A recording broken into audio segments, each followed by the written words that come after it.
try not to have so much overtime for the city. So, Squeeze it in. So we're sharing a mic. How long do they anticipate them being down? Yeah, we don't have any idea. We're down now. Today would be a week. Oh, man. okay, we're going to call this the February 4th, 2020 Oshkosh Committee on Aging meeting. A call to order. And before we even get started, we have 2 alternates. We are blessed with having a full committee, plus the 2 alternates that were allowed.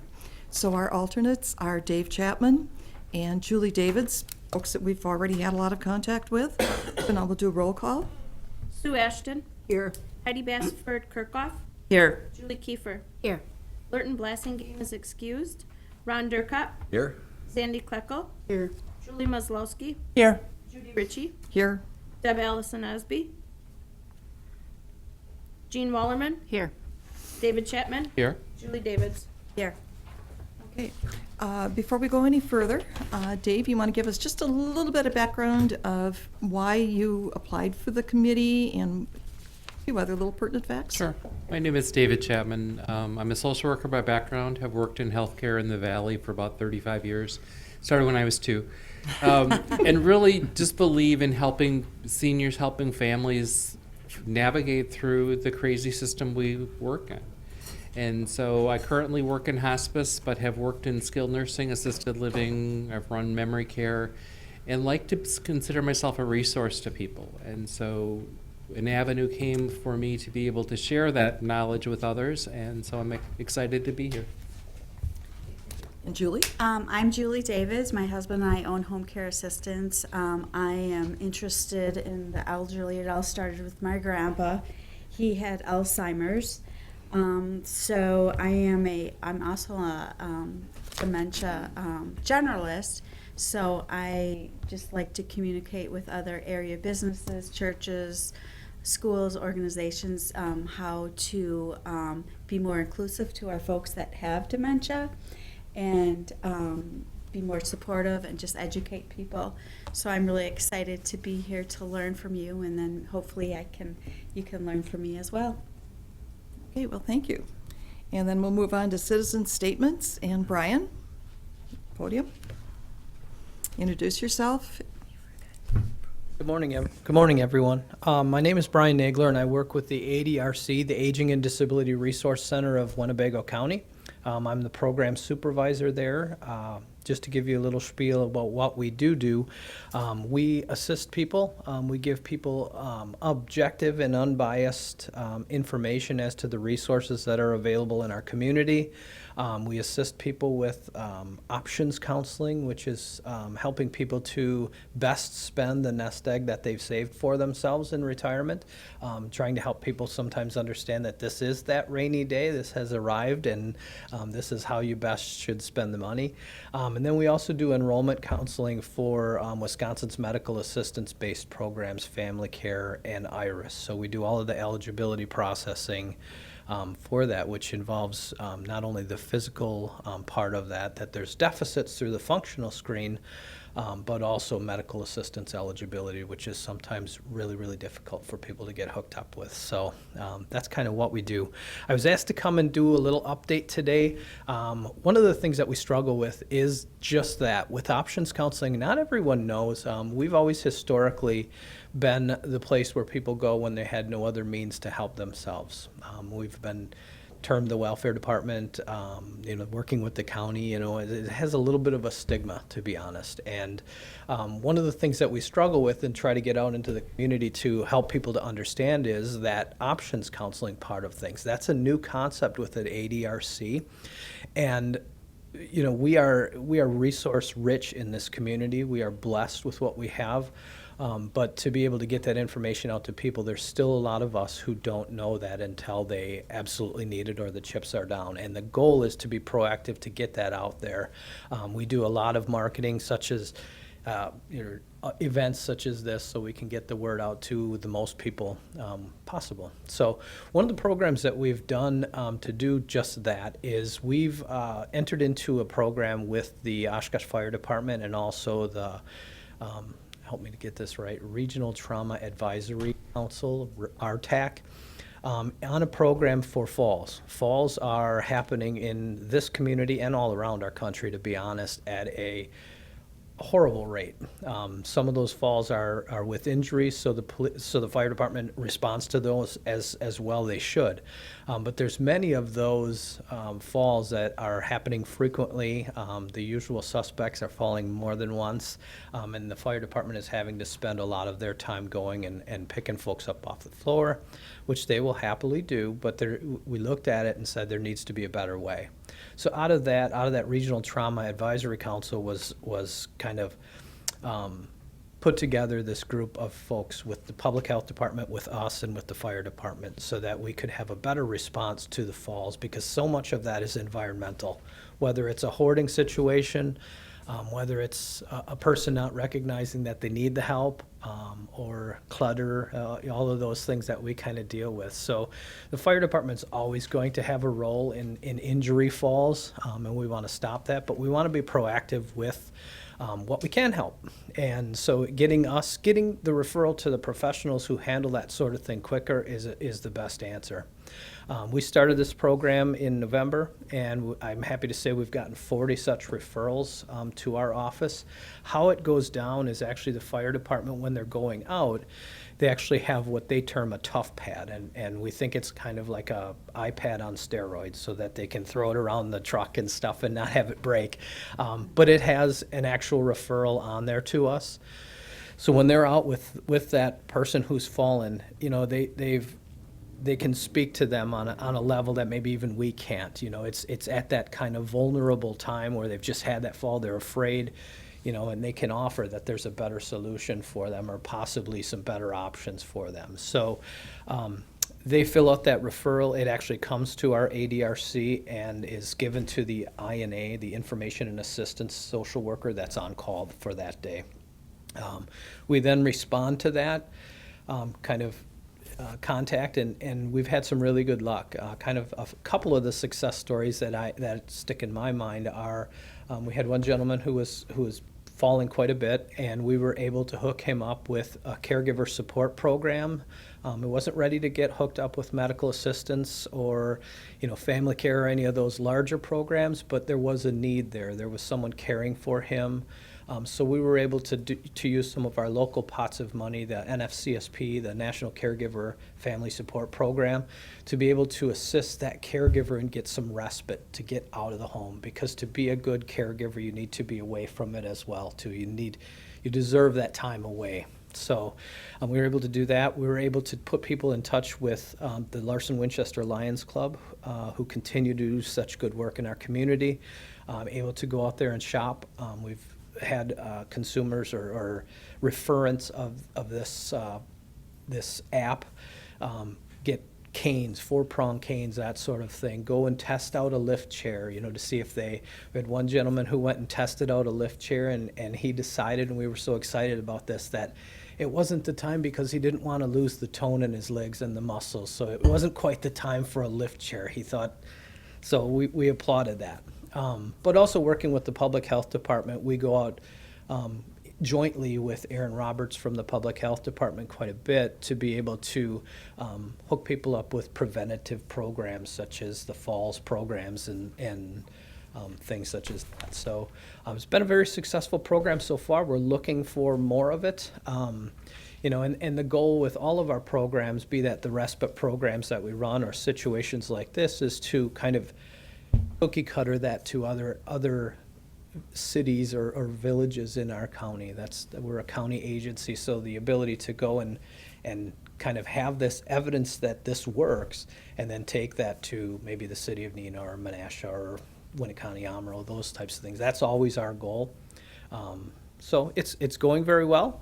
We look forward to it increasing.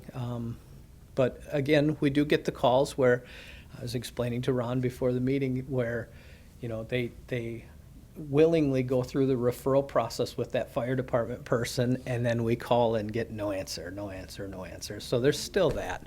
But we still struggle with that stigma of working with the county, you know, and there's a lot of folks necessarily of this age group that, you know, back in the day, there maybe weren't the options that there are now. So they've watched loved ones maybe have to go to a nursing home, you know, or that sort of thing, and that's stuck in their minds. But there are so many options. We need to do things like this to get the word out, to be able to have people in our community understand that we are trying to keep you in your home. But in order to do that safely, you may need some help. And so going very well. 40 is just the tip of the iceberg, we believe. So we will see how it goes. I'd be happy to come in back and give you a report or give you some more stories as to successes, because there will be successes. So, Does anyone have any questions for Brian? Just a comment. I think it's great.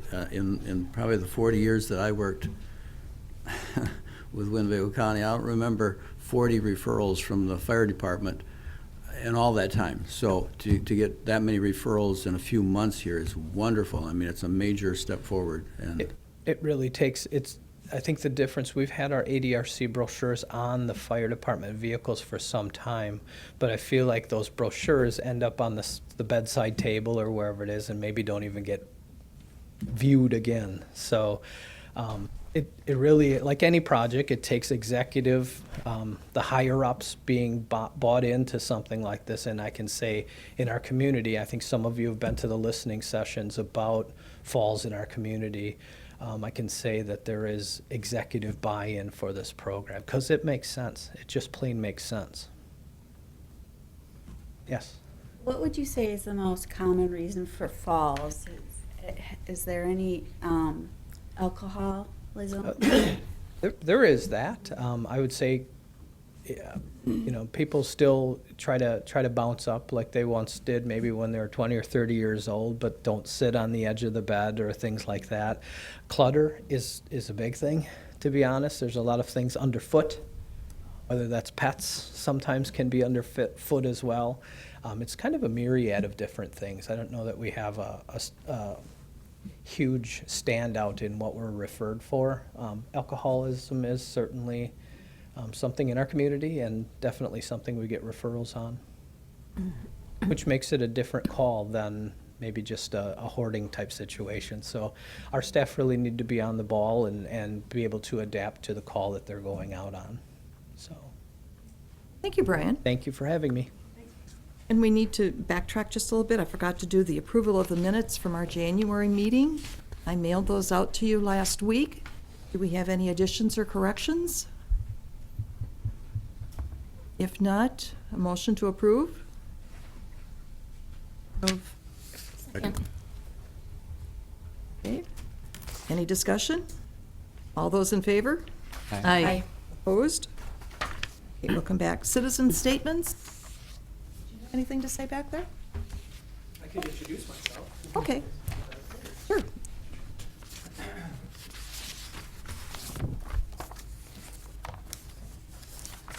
Morning. Excuse me, everybody. I attended a excuse me a meeting a month ago. I was introduced to the committee or to this committee, and I just wanted to introduce myself. So Matt Thompson with Visiting Angels. We have over 600 locations around the world, and I'm the owner of 5 of them here in the Fox Valley. Our mission is to help people maintain their independence at home or in familiar surroundings. So we work closely with the ADRC for those who are disabled or elderly through the family care and Medicaid programs. But we also work with private pay, helping people to stay at home. One program that I'm especially proud of is in 2 separate counties, we're part of a dementia crisis team. So when there's a dementia crisis, the police are limited with what they can do, and someone isn't going to be admitted immediately into a facility, so to speak. So we're contacted to help triage the situation to make sure that that person is safe and taken care of until the crisis passes or there's a long-term solution found. So we're seeing more and more people out physically outliving their minds, and it is a crisis. And I appreciate what Julie had mentioned before about getting the word out about dementia and caring for them. So that's one of our latest initiatives. I just want to thank everyone for letting me attend. Well, thank you. Okay. Julie Kiefer, would you like to introduce our speaker? Oh, sure. I am very pleased to have Ken Arneson here. He is the president and CEO of Evergreen and has a great vision for how our community could be more age-friendly and could be kind of a destination retirement place. So, welcome, Ken. Where do you want me at, up there? At the podium. Okay, all right. Well, I mean, thank you all for inviting me and giving me an opportunity to speak with you. What I'm going to present to you is, it's really going to be trends, and also just some general ideas of how do we continue to grow Oshkosh as a destination for individuals as they age. A little bit of my background is I'm a Wisconsin transplant. I'm from North Dakota, and I started as a housekeeper in the business. I was an aide before Obra, and receptionist, literally worked my way up, for-profit, nonprofit, hospitals, etc. Some of the things that have happened in North Dakota are starting to trend in Wisconsin. And if you look, you do have a handout to follow along. And my sources are the Department of Health Services for some of this information. But really our aging population, what we know, it's going to age.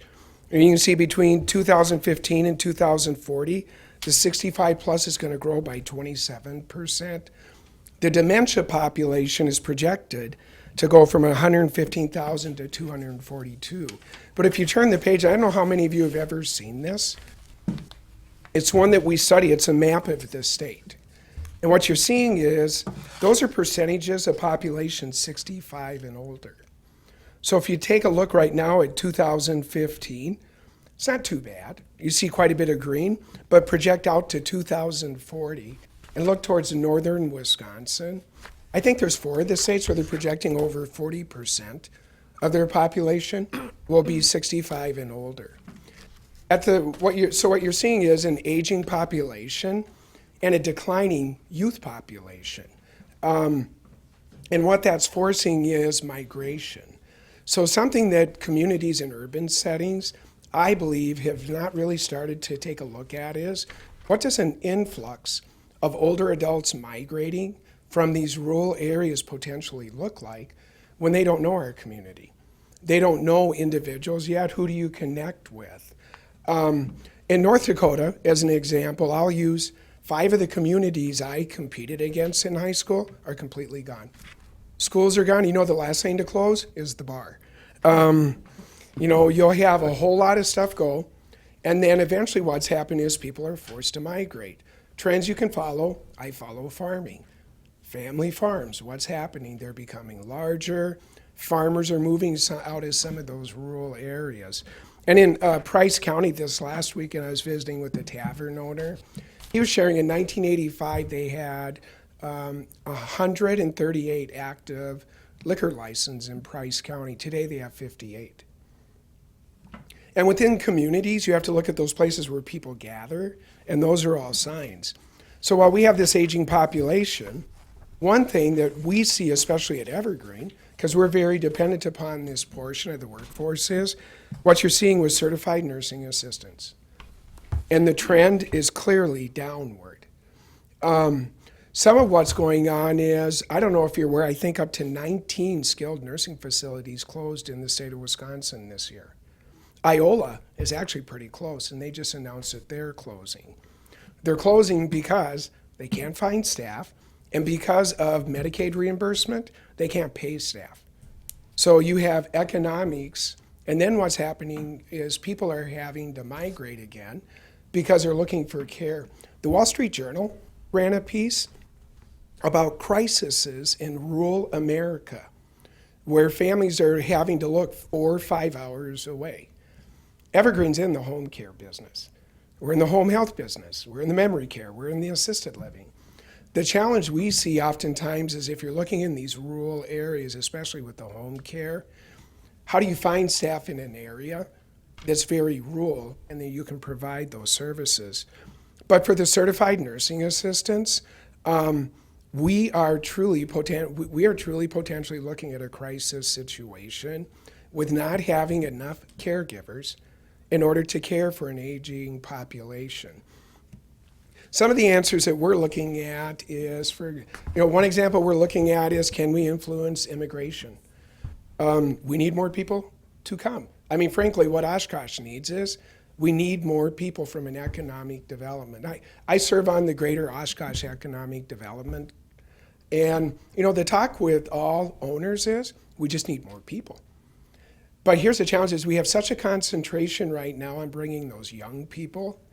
Part of what we also need to be concentrating on is the reality we have an aging population that they're probably not always looking to go anywhere. One resource that's being developed, and I don't know how many of you are aware through AARP, since it is recognized, are these age-friendly states and communities. It's actually a resource Oshkosh could be following. Sheboygan, if you go out, you can actually see their action plan of what it is they're doing. Wausau, there's very few within Wisconsin that are looking at some of these. And really, Oshkosh is a great destination for people as they age. Where it is you hear people always talk about is, they're talking about places like Florida or Arizona.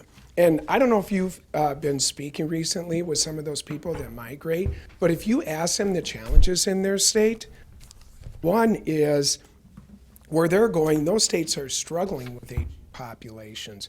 Florida actually has some of the fastest aging population and challenges with their infrastructure to support them. Traffic is an issue. We're actually interviewing for a position right now, and an individual wants to move to Wisconsin from Arizona. The reason they want to move here is, and I lived in Arizona too, so their summers are like our winters, but here's the difference, they don't get a break. Here we may have some cold days, but eventually it can warm up and you can be outside. But infrastructure is an issue, tourists, things like wildlife. So one concept now that's being thrown out sometimes is called halfbacks. And what it is some of the new retirement destinations are Tennessee. They're midway between Florida and Wisconsin. So, we can start to look at those areas. And one of the periodicals I subscribe to is Places to Retire. And one of the big things is you can really see all the cruises that are out there. Some pretty cool cruises. But really what you're seeing is this focus in some of those mid areas. But what we're seeing even at Evergreen is we have people locating to Oshkosh from other parts of the country. Part of it is family are looking at, where do I bring my parents to?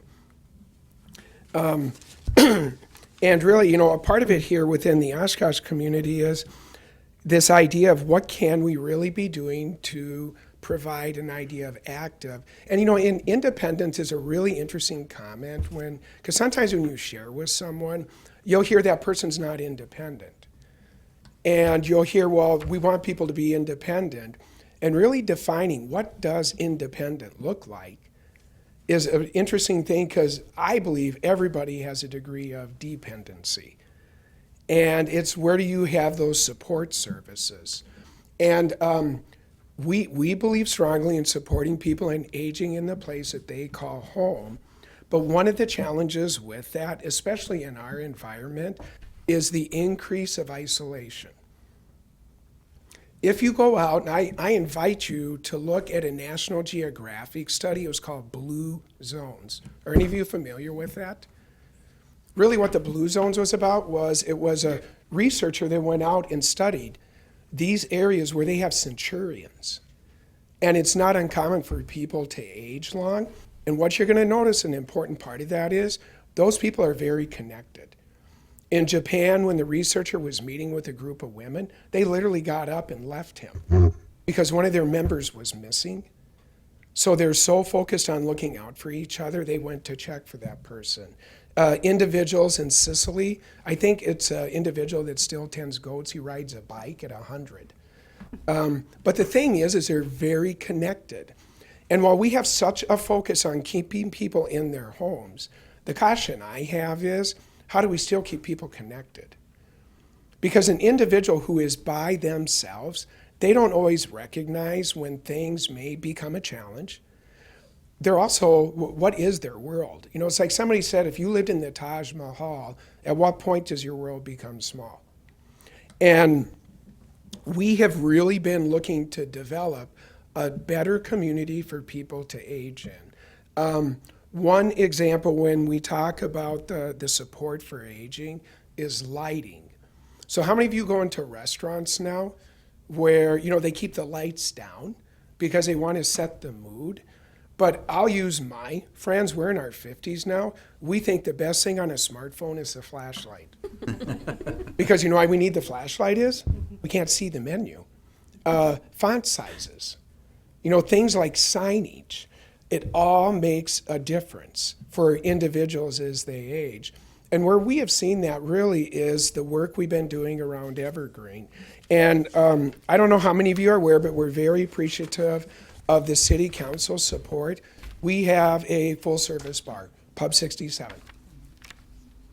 And when we first opened it, I actually had some people come up and say, really?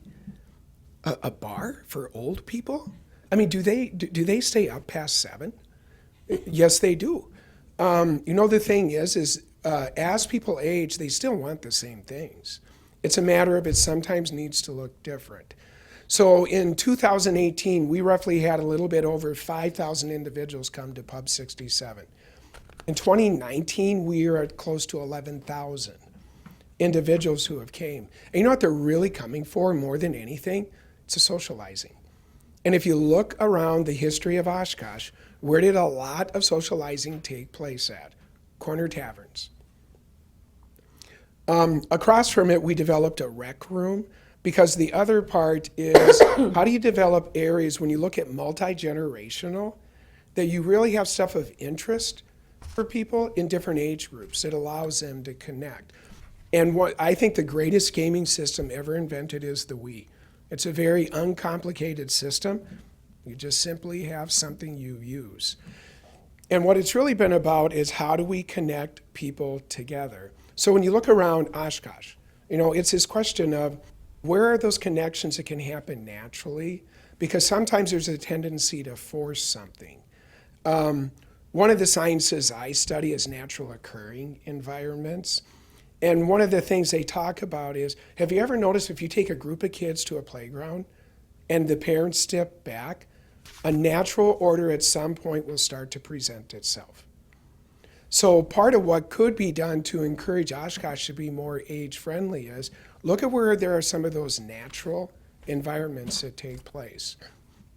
One example is in Chicago, a place called Mather's, More Than a Cafe. And it's a place we studied. And what was really interesting about it was they were looking at a way that how do they better serve older adults. So when we talk about falls, and we're involved with that committee, you know, a lot of it is how do you have individuals come out of an isolated setting and come to a place where maybe naturally you can start to help them with some of those health issues. And what they found was within this cafe, and the big draw was the Friday fish fry. But what they started to do was they started to overlay health services. And they started to overlay things like technology, computer classes. And really what it's about is more of those natural connections, because the best connection is a neighbor checking on a neighbor. And they've managed to do that in different types of settings, because they've also had to be very culturally sensitive. So for one culture where perch and bluegill will work, for another culture, catfish may be the draw. And as Oshkosh is looking at having some of that diversity, it's how do we start to develop that? One of our best successes were the pools when we built them. I actually had a couple of people come up and say, you foolish, foolish young man. You will never get old people, which that always gets me when they say that, because as I learned from a resident, our goal should be to become an old person, because the alternative's not all that great. And it's a matter of how do we do that in a very successful way. But when we were looking at the pools, really what we had to figure out what was the greatest barrier. And really what the greatest barrier was the act of getting undressed. It wasn't getting in the pool. It was, what are those things I have to deal with personally? I might have had a mastectomy. There may be something going on I just don't want somebody to see. It was the private changing rooms. Then it really was about my feet get cold. Well, the floor's heated. I'm allergic to chlorine. It's an ultraviolet system. Well, what if I pee in the pool? Who hasn't peed in a pool? The thing, though, is it's not that you encourage it. You just don't make it become a barrier. So a focus of ours has been, how do we reduce those barriers? And really, when we talk about Evergreen as a resource to the community, it's what are those things that can start to happen there naturally? So one of our favorite partnerships is with the Oshkosh Public Library. We're very appreciative and honored, where people, for example, can drop their books off. But think about it, how many people would typically go to an old folks' home to do things like that? So the less it looks like that, the less it feels like that, the more comfortable people are. In 2018, we had a little bit over 15,000 books dropped off. Last year, we exceeded over 17,000. Last year, what we introduced with the public library is people can check out a book and pick it up at Evergreen. The catch is you got to come inside to get the book. So I think we had close to 4,000 books reserved. And the thing, though, is as those individuals come in, our partnership with UWO and Learning and Retirement, those individuals, the reason that they like to come to Evergreen is the accessibility question. So sometimes there's a tendency to want to force things. You know, for example, we want the people to go to the university, but if it's too far to walk, I have complications with lighting, I'm not going to go. And it's really, what do we do to remove those? And really, that is what our focus has been. Because, again, the less we look like something, the better off we are. And one of my favorite has been the use of a pontoon boat. Again, when we introduce a pontoon boat, aren't you afraid of somebody falling overboard? How many of you know somebody who has fallen overboard on a pontoon boat? Unless they maybe had a little too much or they chose to fall overboard.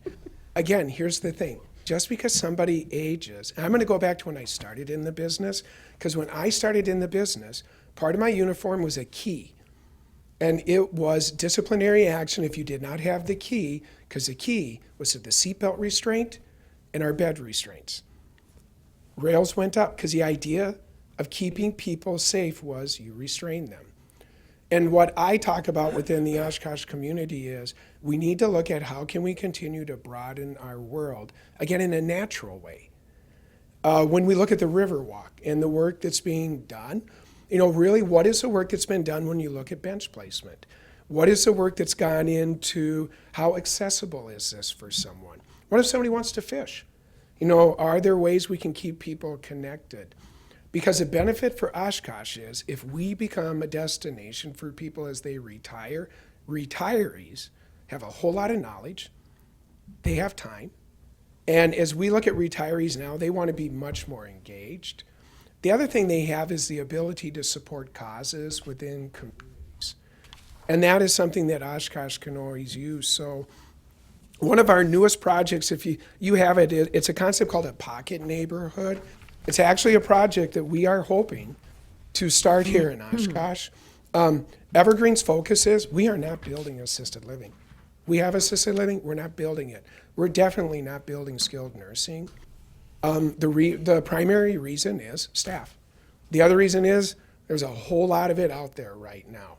My prediction is you're going to see some of that contract here in the near future, really because of staffing. But the concept of a pocket neighborhood are ranch-style homes, and here's the difference with them. When you're driving to this neighborhood, it's garages along the back. You don't see anybody's front door while you drive along. But if you ask most people what they really would like on their home, oftentimes what people will say is a porch. And in the subdivision where I live, I like to walk and do unscientific research projects. And one was keeping track of the number of people who sit in lawn chairs by their garage. And have you ever noticed that when you walk in those? But why do people do that? They want to see their neighbors. They want to be connected. Who had a baby? Who's got a new pet? It's a way to people say hello. So within this, we have groupings of homes that face each other. And it's all about building community. The project also has a clubhouse, and it'll have a garage. Right now where we are, the challenge with it is being able to build, and these are all ranch-style homes. So the other thing we're looking not to build in Oshkosh is more apartments. Our belief is there's a market of people who would still like a ranch-style home with a 2-car garage, 1,100 square feet. What they want to get away from is the home maintenance, some of those things, but they still want to be connected. And if we build it, there'll be between 41 and 46 of these homes. And we've owned the land for over 25 years west of Oshkosh. So it's an example of a project we're excited about. Evergreen is part owner of an IT company with 4 other organizations. And we actually have a department of it now that just focuses on supporting older adults. What's great is all they do is recruit college students. Because you know what people like? They like to talk to college students. People like to talk to the youth. Even though they have concerns about them and are they truly hopeless, they really do believe once you have a chance to visit with them, they have more in common, and they really enjoy that. So some of what we've seen is over 80% of people moving in come with technology. It's a very tech savvy, but they want it simple. And that's the other part we're looking at is within the city of Oshkosh, what can we do around those things to keep people connected? So I invite you to come to our campus. I invite you. Stop at our pub. We truly have the best wings in town. And so we've been told our old fashions are really good too. But more important what it's about the things we're doing to build community. And one of my hopes is with working with organizations within Oshkosh, we really start to ask these questions of what makes Oshkosh a destination for people as they retire. And truly the idea of going to Florida, it's a vacation. And we have people now that we've had people move from Texas. And they say, you know what, no, we want to come back to the Midwest. We're tired of packing a lunch when we take our vehicle to go somewhere because of traffic. We want to be in areas where we know there's good health care, there's good entertainment, and good opportunities. So I'm happy to answer any questions you may have. Again, I invite you to come to our campus. Yes, sir. Ken, could you share a little bit more about the Pocket neighborhood? Is this being considered out there off of 20th? 9th. 9th, off Yep. of 9th, okay. Yeah. How far you are along with that whole? Well, we have, plans are done. We have plans, we're doing preliminary cost. The challenge, and this is a challenge when they talk about affordable housing. It's the ability to build it in an affordable way. You're looking at construction cost of $170 to $200 a square foot.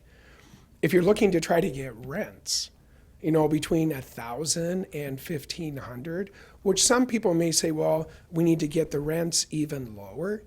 If you're doing that, you really are looking at going up. It definitely is a challenge. And what we want to introduce is something different. And if we can help build community, maybe some of that can be used in other areas. We can grow the concept. Our market study, there was a lot of interest in it, especially from people in their early 70s. They're looking to downsize, but they don't want to go to an apartment. They still like that idea of a house. So yeah, I'm hoping, we're really working hard to see if we can figure it out. Great idea. Yeah, well, thank you, yes. I can just attest, we had someone retire from the county last year. Yeah. Long-term employee. She had a retirement party at Evergreen, and it was amazing. Thank you. Number one, just an absolutely beautiful setting. The old-fashioned is good. Yeah. But it was really neat to see the mingling. Yep. We all, at the ADRC, a lot of our clientele is elderly, so I just thought when that first came out, it was a little, that's different. But it turned out to be so amazing, and exactly it says what you were saying before about that mingling amongst intergenerational mingling, if you will. It was really neat. Yeah, and I appreciate that because, you know, a challenge, and I spent time in China doing work there, and one of the things that was talked about was how for some of the individuals said, you know, a thing with an American is so much of their identity is tied to their house. You know, I am independent, this is it. And again, remember, we do home care, we do home health. But, you know, what they said is, you know, really it's about people being together. So it's how do we, you know, where I caution is having such a focus on that being the measurement of success for a community, when maybe that needs to be balanced with how are we keeping people connected. You know, I've already told my kids, you are not doing your parents a favor if you buy us a dog or a cat. Because, you know, I can't have a conversation with a dog and a cat long term. It really is about bringing people together. And, you know, for example, I hear people talk about they go to Hardee's. That's their gathering spot. It's a natural gathering spot. So has there ever been thought given to how do we identify natural giving spots? And then how do we build on those with things around the Falls program? How do we potentially build on getting people information where they're going to take it because they feel comfortable in the setting where they're meeting their friends? Because really, the best endorsement is when a friend says, I worked with the ADRC. You know what? They're not going to try to take your home. They're really here to help you. That if they do work with organizations like Evergreen, our focus is helping people age. I share this with staff. Our goal is to keep people's worlds as large as possible, as long as possible. Because, you know, when the world gets smaller, which it will at some point, isn't a great way as if it goes really fast? And we do, and we recently just had a wedding at Evergreen. So, yeah, it's pretty cool. I just have a couple comments. You know I do. So one thing, I know that Oshkosh is actually one of the top 10 places for parents and millennials. And obviously it's because of our cost of living as well as economic growth here. And why should it be any different for retirement? That's kind of how I feel. I was just recently in Florida. This is my next comment. And I didn't feel a sense of community like I do here in Oshkosh. And I had actually made a comment to my husband, like, I could never live here because I don't feel that here. So, and then my last comment is recently, it's amazing how many people are actually moving here from out of state or even out of Oshkosh. You know, I would say 50% of the people that move into Bella Vista are from outside the area. So, and I appreciate that, Julie, because but there's the opportunity for Oshkosh. You know, if you look, and I'll tell you as a transplant here, one of the reasons that I love this state celebrates everything. And I've lived in multiple states, but when I moved here, I was like, literally, they have a festival for everything every weekend. These people never stop celebrating. And once you get used to that, you're like, you know what?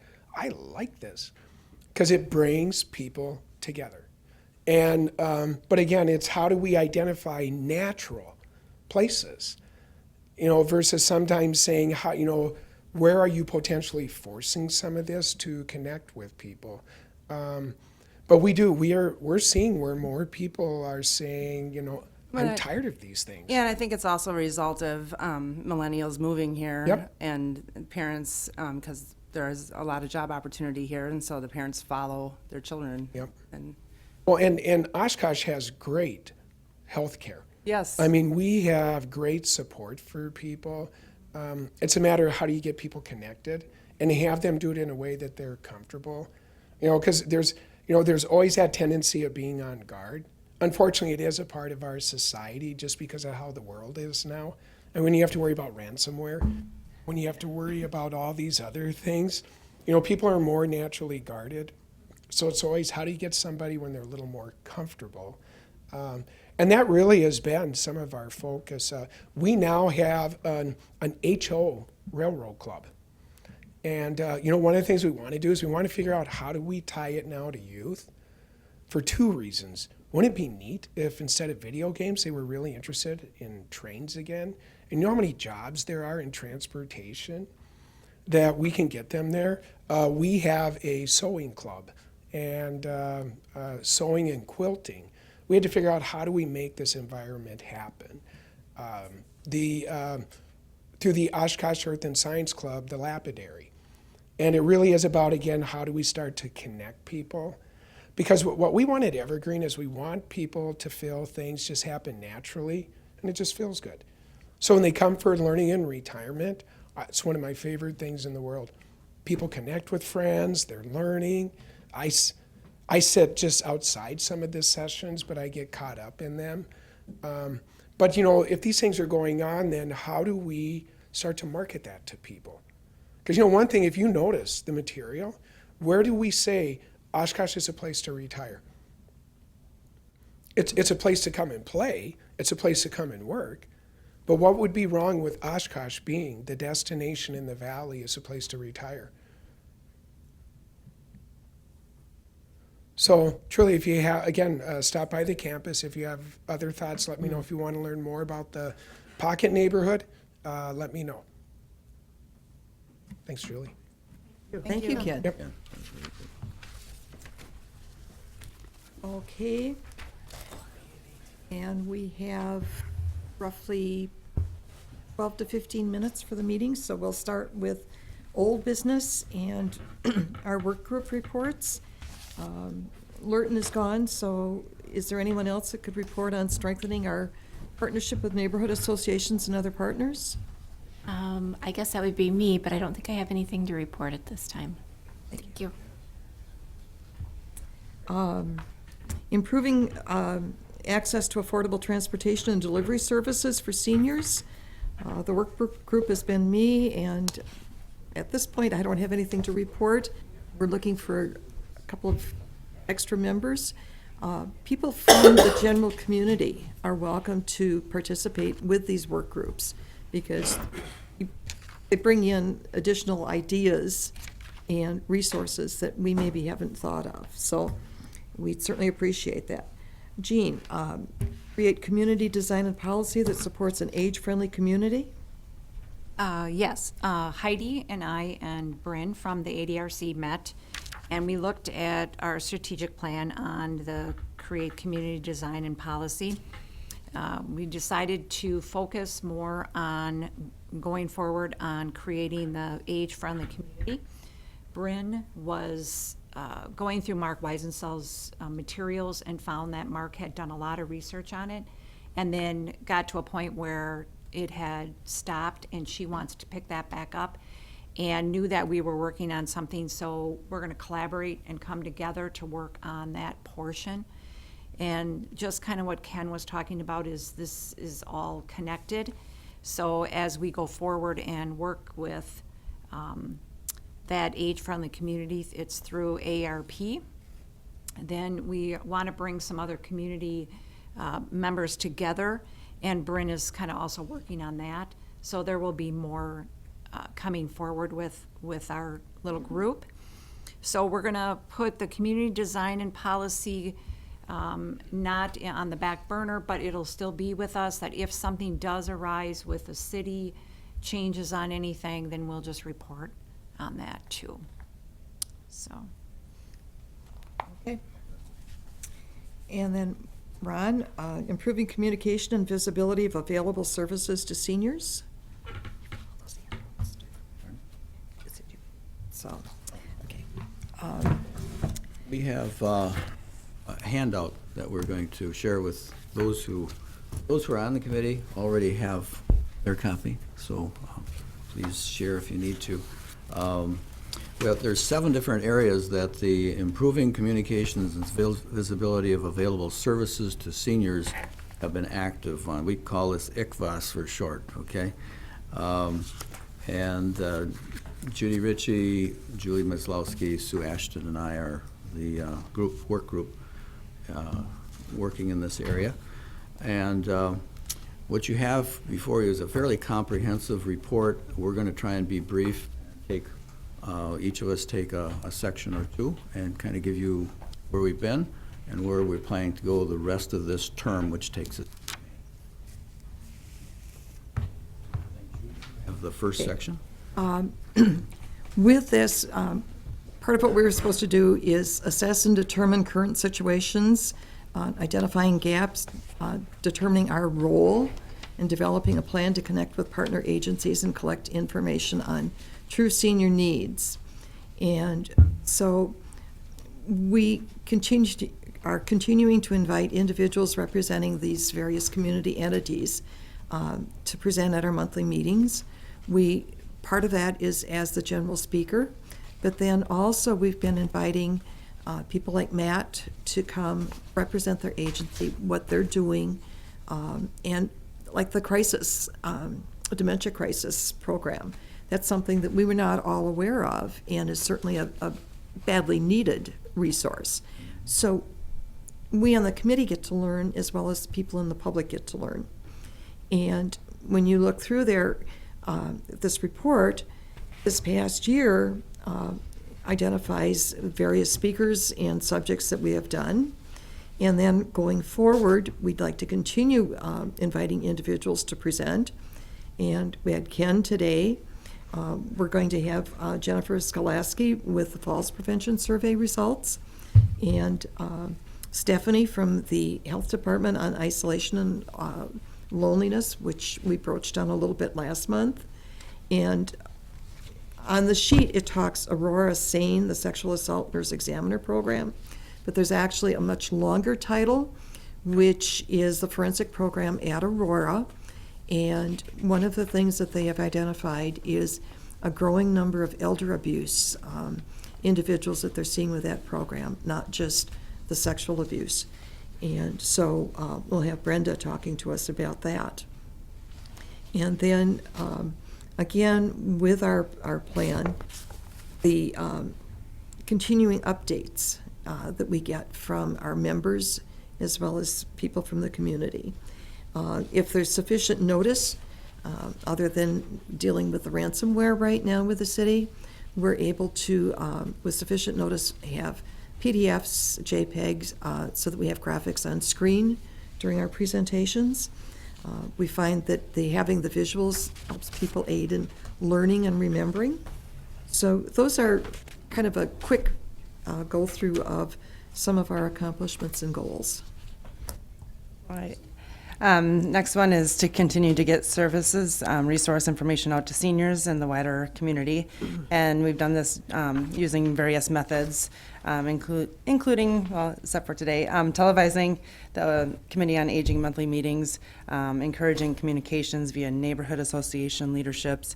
I'm just touching on a couple of these points. Promote distribution and use of the ADRC resource directory and the ADRC website. So I just like that, we've definitely been more visible in the community, whether it be attending the Senior Expo, those types of things that get our faces out there and all the resources that are available. So just as a review, all the initiatives above, with the exception of D&G, are active in achieving this goal. Moving forward, we're going to continue efforts in all the areas listed above with the additional emphasis to explore opportunities for outreach, referenced in D, actively pursue enhancements, referenced in G, such as adding a list of monthly presentations and a hyperlink to those presentations for easy public information access. Any questions on that? So 3, continue to inventory the true needs of seniors, connect with all senior organizations and services that are available. So we did this by gaining input from presenters at our monthly meetings here. Seek input from service entities when attending, participating in their meetings, such as the ADRC committee, Transportation Advisory Committee, those types of things. Secure info on needs via conversations with concerned citizens, one-on-one and small group settings, and then consider other means of getting opinions. So to review the last year, we had input from sources A through C was received by the committee as a whole and as individuals. Other methods referenced in D were limited to several Committee on Aging members participating in that fall's listening session.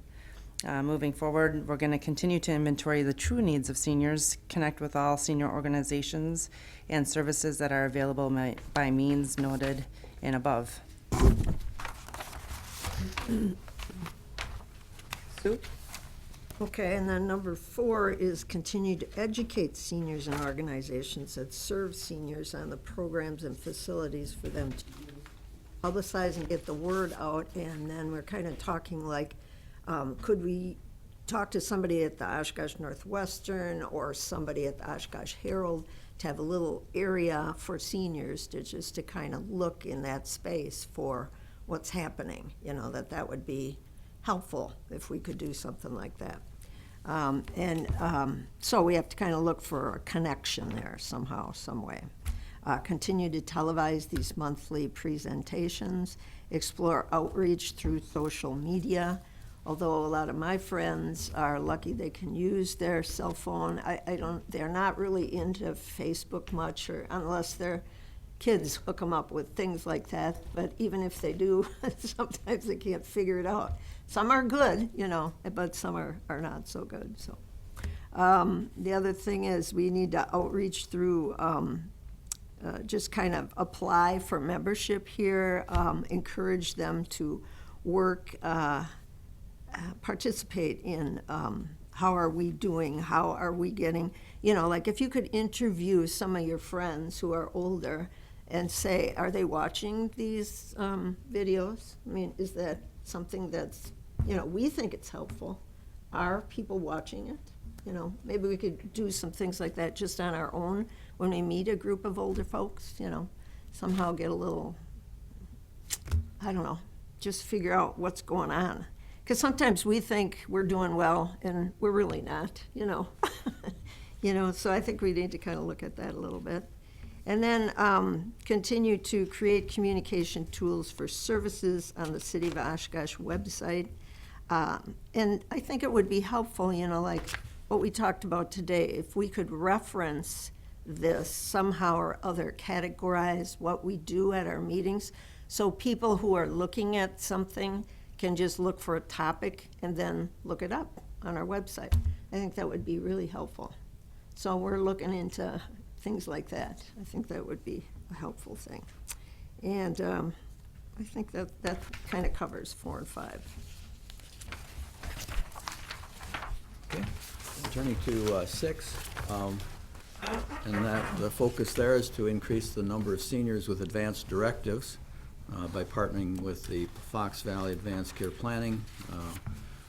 We did not get that accomplished in this last year, but we're looking at June, I think, as one of our potential dates to have Fox Valley Advanced Care Planning here, and learning more about what they're doing, and they're doing it on a pretty regular basis from what their calendar and website information indicates. So I think we can do a better job of promoting the opportunities for people to actually go to a meeting or a small group and actually go through the process of doing an advanced directive.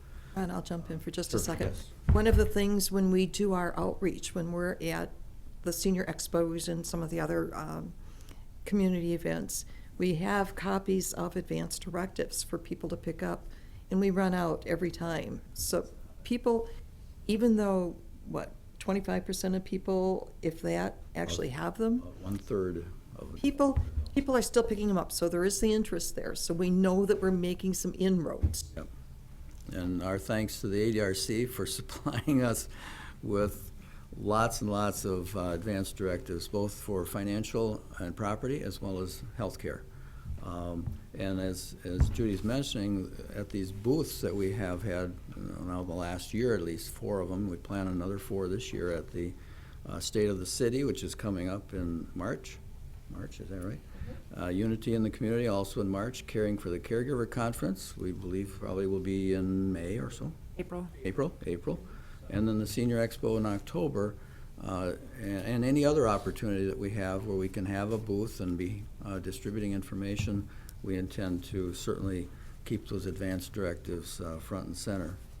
So pretty much is the number 6, and then continuing, one other comment on 6, we'd kind of like to move forward on and getting some of that information available on our senior page of the of the city website as well. There's been some talk about that almost a couple of years ago now, but we really need to talk further about that because we can have some links on there that would put this particular resource a little bit more at the disposal of individuals seeking information about advanced directives. For example, the Greater Wisconsin Agency on Aging resource, which the documents that we hand out are all available online.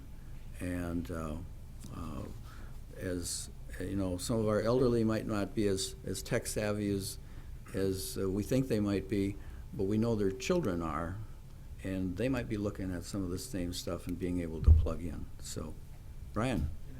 Yeah. Up to the microphone, please. So, Otherwise, we won't hear you. I know our ADRC had partnered with the Senior Center to do an advanced directives get-together.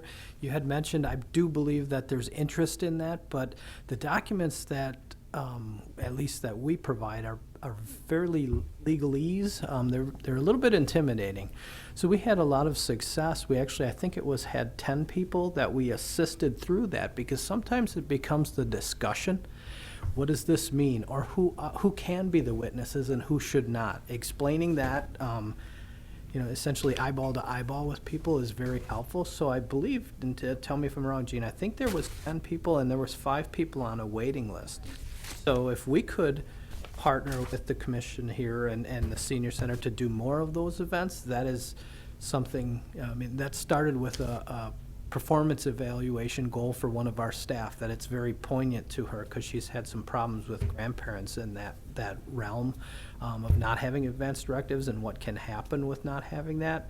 So it's very personal to her, and I guess I would offer our assistance to get that, because it's such a need in our community. There's a bunch of people who take the forms and never get past that. we do a lot. Ron and I try to do some discussion with it, but as I was going through a ton of resources recently, I found from, I don't remember the title of the group now, but it was something to do with aging and the legalities. And there's separate worksheets that actually walk you through that entire process. So start stage 1, stage 2, stage 3. And so we do have a resource library that's built up that we're taking all these out. We can't put them all on a table, but I think one of the handouts we had listed a ton of handouts that we do have and that we're using. And those are going to be made much more available right along with those advanced directives. So we're trying to be sensitive to that absolute necessity that you're talking about. And you know, when I worked at the county, we had a form that as you filled out the questions along here about this wide, it told you what the question meant. And that really was helpful for people to fill it out. Then they would fill it out. So Right. I think I have an old copy of that somewhere at home, but that was ideal. Yeah. Sort of like with the dementia directive, it talks about each stage of dementia and what do you want at that point, and Yep. these are the consequences. So, The final area of our review is to continue to take advantage of opportunities to increase the visibility of the Oshkosh Committee on Aging in the community throughout the year via these opportunities here with the televised meetings, which are available for replay, by the way, on the city website. They're also viewed several times a week and out throughout the month on Oshkosh Media. We'd also member attendance at various community agency meetings, participation at these booths. I think we've been fairly successful in taking advantage of much of that as we can. I think there's room for a little more, and certainly others on the committee might want to become more involved in those, particularly the outreaches with the booths and that, if you'd like. The more the merrier, right? So our goal, the balance of this term, is to continue to do those outreach. The yellow document that you have is kind of a summary of all the presentations from 2018 and 19. and what we're planning for the balance of this term, as well as there was a document there on the kinds of topics that we've brought up at our meetings. It's just a sampling. I mean, there's more than what you'll see there in that, I guess it's pink, right? Which a sampling of items that come before this committee that we care about that affect the elderly, and everything from scams to supported decision-making legislation to the new Medicare card ID rollout this past year, the real ID driver's license information, and voting, and well, you can read it for yourself. But there's lots of stuff going on, and we intend to continue to try and make people aware of the latest. So. And also, and I think it's in most of the packets, we have a list of sort of the library of the various handouts that we have, and that list is growing, and it's now into the second bin, the number of them that we have. And anytime we find anything that's really good, we're trying to add it. So we're trying to help educate the public. We find that people come up and talk to us. They won't come talk to the ADRC, but they'll talk to us. And we take them to the ADRC. And then we literally handhold them, bringing them over, introducing them to, or maybe a particular agency, because there's a trust factor in there, a comfort factor. And so Ron and I spend a lot of time doing that too. So any questions of our committee or work group? I just have one question on 4D. What are your thoughts, and what do you mean by the OCA?